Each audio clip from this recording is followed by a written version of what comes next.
इस वीडियो में मैं बात करने वाला हूं कि अगर वॉइस कॉन्फ़िगरेशन करना चाहते हैं एफटीटीएच वाले मॉडेम में, राउटर में, ओएनटी में, तो हमें क्या करना चाहिए। सबसे पहले आपको मॉडेम में इंटर होना पड़ेगा। इंटर होने के पहले सबसे पहले आपको यूआरएल में जाना पड़ेगा। 192.168.1.1 जैसे इंटर करेंगे तो आपको यूजर नेम और पासवर्ड मिलेगा, तो वो आपको इंटर करना पड़ेगा। जैसे कि अभी हमारा यूजर नेम है ADMIN एडमिन, और पासवर्ड हमने सेव कर लिया है NRL785699।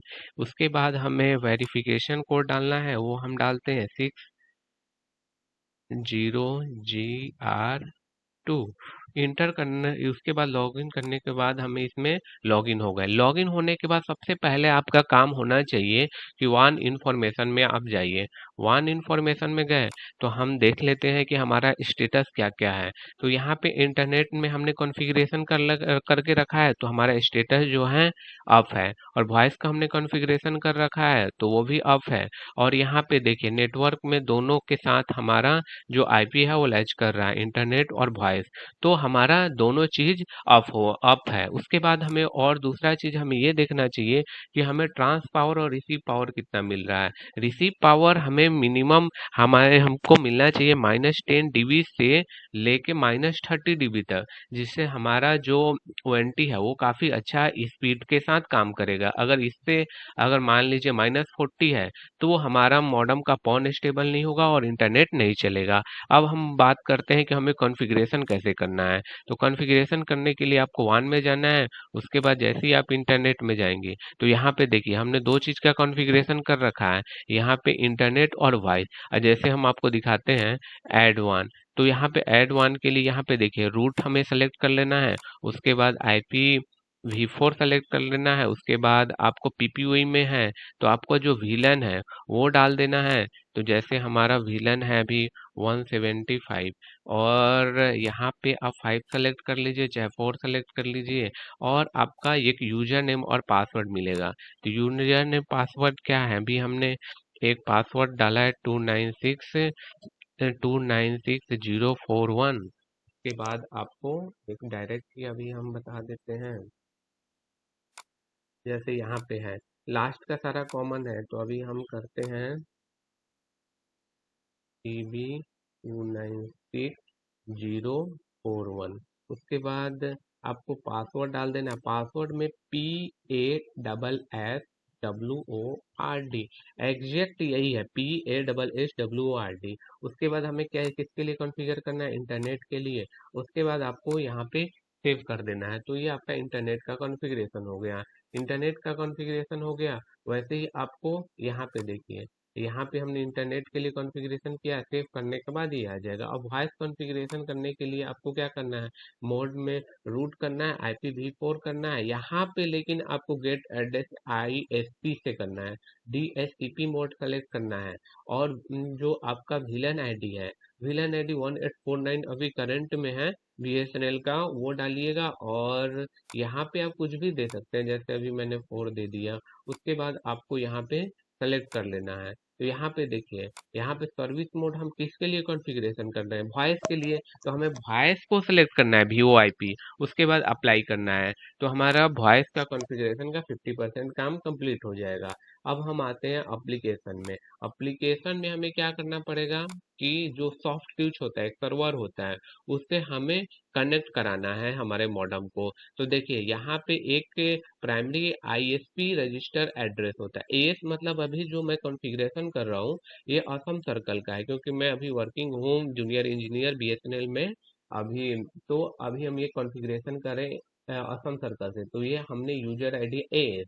एएस जैसे ही आप दूसरे सर्कल में होगा उसका एक कोड होगा, वो आप अपने सर्विस प्रोवाइडर से मांग सकते हैं। यहाँ पे AS.FTTH.IMS.BSNL.in, यहाँ पे सेकेंडरी IS में भी वही डालिए, मॉड 5060 ये डाल के रखिए। उसके बाद प्राइमरी में भी वही डालिए। अब सब्सक्राइबर अनेबल कर दीजिए। यहाँ पे अनेबल करने के बाद आप देखिए यहाँ पे आपको आउटबाउंड प्रॉक्सी एड्रेस, ये भी आपको सर्विस प्रोवाइडर से ही मांगना पड़ेगा कि अभी आपका आउटपुट प्रॉक्सी एड्रेस क्या है, क्योंकि अगर आप अपने मन से डालिएगा उसमें चलने की संभावना बहुत कम है। या नहीं ही चलेगा। और यहाँ पे देखिए आईएसपी डोमेन हम कौन से सर्कल का यूज कर रहे हैं, कौन से स्टेट का है, तो हमें वो डालना पड़ेगा एड्रेस। उसके बाद यहाँ पे देखिए सेकेंडरी आईएसपी प्रॉक्सी, यहाँ पे हम सबको अनेबल कर देना है। उसके बाद प्रॉक्सी एड्रेस में हमें जिस स्टेट का है वो आईडी डालना है। उसके बाद आउटबोर्ड जहाँ पे भी दिखे वहां पे समझिए कि आईपी एड्रेस है। आउटबाउंड प्रॉक्सी एड्रेस में ओनली हमें आईपी एड्रेस का यूज करना है। उसके बाद इस आईपी डोमेन में हमेशा क्या यूज करना है, उसका यूजर आईडी हमें यूज करना है। उसके बाद हमें लाइन, हमें वॉइस के लिए करने के लिए हमें डायल टोन देना है, तो डायल टोन देने के लिए हमें यहाँ पे इसको अनेबल करना पड़ेगा।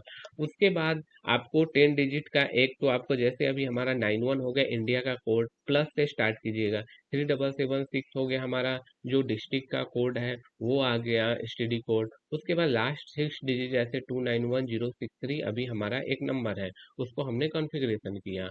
उसके बाद यहाँ पे भी एक नंबर है अकाउंट, और ये दोनों को सेम, लेकिन पासवर्ड में आपको इंटर देना है FTTH FTTH डालना है। FTTH के बाद @1063 डालना पड़ेगा, वो भी स्मॉल लेटर में। उसके बाद जैसे ही आप अप्लाई करेंगे, अप्लाई करने के बाद ये सेव हो जाएगा। सेव हो गया तो हमारा वॉइस का काम कंप्लीट हो गया।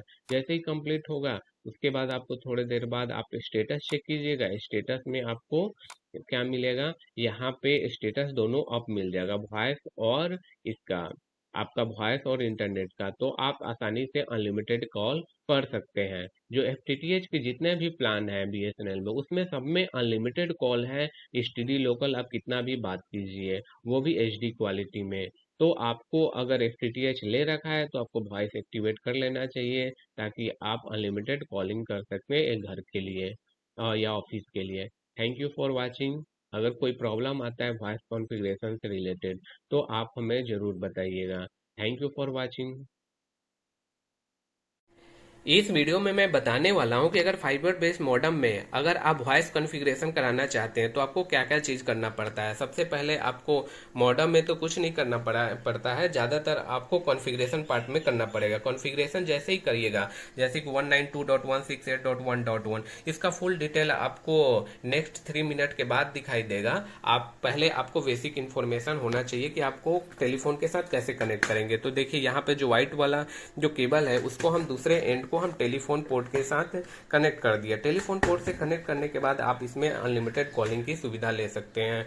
अब यहाँ पे आपका देखिए, यहाँ पे जैसे ही फोन का एलईडी आपका ग्लो होने लगेगा तो मान लीजिए कि आपका टेलीफोन एक्टिवेट हो गया है, आप अनलिमिटेड कॉल की सुविधा ले सकते हैं। जैसे कि एक टेलीफोन है, जैसे ही मैंने इसको हैंडसेट को पिकअप किया, आपको देखिए यहाँ पे जो फोन वाला एलईडी है फास्ट ग्लोइंग हो रहा है, होने लगा। मतलब जब भी आप टेलीफोन का यूज होगा वो आपका जो फोन वाला एलईडी है वो फास्ट ग्लोइंग होता रहेगा। अब एक चीज और बता दूं कि जैसे आप इसको कॉन्फ़िगरेशन करेंगे तो आपको स्टेटस में आपको वह देखना पड़ेगा, यहाँ पे वीओआईपी इन्फो में आप देखिए यहाँ पे रजिस्टर हो गया और आपका जो फोन नंबर है वो क्या है।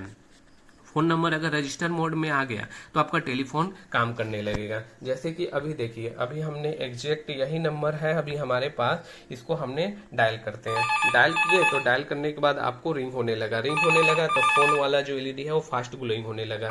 जैसे हम इसको पिकअप करते हैं, पिकअप करने के बाद देखिए यहाँ पे फोन हमने उठा लिया है तो अभी हम इसको रख देते हैं, जिससे मालूम चल रहा है कि अभी हमारा टेलीफोन काम कर रहा है। अभी हमने रखने के बाद ये फोन एक कट हो गया। अब एक चीज और आपको एक्स्ट्रा चीज बता दूं कि जैसे हमने ये टेलीफोन को हमने यहाँ पे इंटर किया है, तो अभी हम एक काम करते हैं कि एक स्प्लिटर होता है इस टाइप का। देखिए यहाँ पे हमें सिंगल इनपुट है और 2 आउटपुट हमें मिल रहा है, तो दो टेलीफोन एक साथ यूज कर सकते हैं। जैसे अभी हमने एक स्प्लिटर यहाँ पे लगा के रखा है, तो लगा के रखने के बाद हम इस स्प्लिटर में हमने लगा दिया। यहाँ पे देखिए अब एक साथ दो टेलीफोन हम यूज कर सकते हैं। यहाँ पे देखिए ये भी टेलीफोन अभी हमें कनेक्टेड है, एक से हमारा एक टेलीफोन, दूसरे से दूसरा टेलीफोन यूज हो रहा है। अब देखिए हम सेम नंबर पे अब हम कॉलिंग करते हैं। जैसे ही हम सेम नंबर पे कॉलिंग करेंगे तो आपका दोनों का दोनों टेलीफोन बज रहा है, एक ये भी बज रहा है और ये वाला भी टेलीफोन बज रहा है,